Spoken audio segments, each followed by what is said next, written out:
það enga sannanir fyrir því að stjórnvöld í Íran hafi fyrirskipað sko crash program til að þróa kjarnavopn. En þetta það sem okkur sagt og svo þegar að þegar Ísrael réðst á Íran, þá kemur þessi Erlingsson sagfræðingur á Vísi og RÚV og hann endurtekur þetta bara í blindni. Já, Íran eru að hanna kjarnavopn, skilur.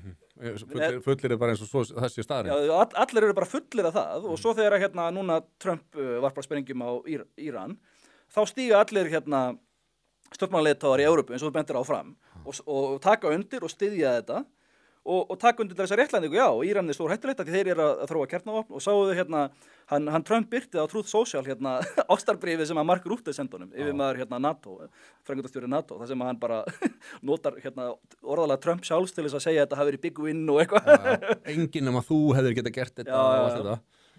Ég hugsaði nú samt sko að því að eftir uppákomuna í Hvíta húsinu með Volodymyr Zelenský þá hugsaði maður, akkur er svona vitlaus Zelenský, þú hefur bara getað sagt við hann Trump, þú ert æðislegur, þú ert alveg geggjaður, þú ætlum að fara heim til Kiev og reisa bara Trump Tower þar og hann hefði fengið allt sem hann vildi sko. Og það eru kannski Mark Rutte, þetta var svo ótrúlega blatantly svona kiss-ass brúnnefja SMS sem hann sendi, maður velti fyrir sig hvort hann sé búin að fatta það sko, að ef þú ætlar að fá Trump í lið með þér, þá verður að tala svona, þú verður að segja þú ert bestur, það er enginn nema þú sem getur þetta og þetta er stórkostlegu sigur fyrir þig. Það er þetta rétt hjá þér að þetta er skýringin að fólk veit að til þess að komast í ná Trump, þá hann er ginnkeyptur fyrir svona kiss-ass dæmi, skilurðu. Hálfgjörð svona barnasólfræði.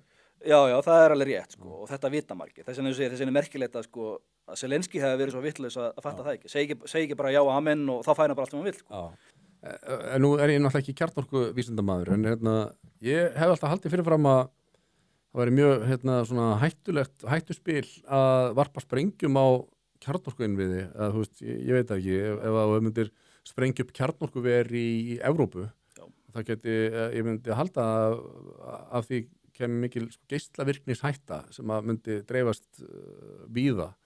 Eru einhver önnur lögmálverki þeir fara að fljúga þarna yfir og droppa sprengjum á staði þar sem er telja að sé verið að auka úran upp í 60% eða eitthvað?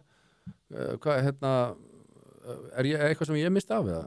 Þetta er mjög góð spurning og ég meina mjög góð og gild spurning og ég meina samkvæmt eins og genfarsáttmálunum þá eru árásir á svona mannvirki eins og stíplur eða kjarnorkuver, það þykir vera stríðsglæpur. Af því þetta það er mjög hættulegt, skilurðu, að gera árásir á til dæmis stíplur eða kjarnorkuver til dæmis og það er skilgreint sem stríðsglæpur.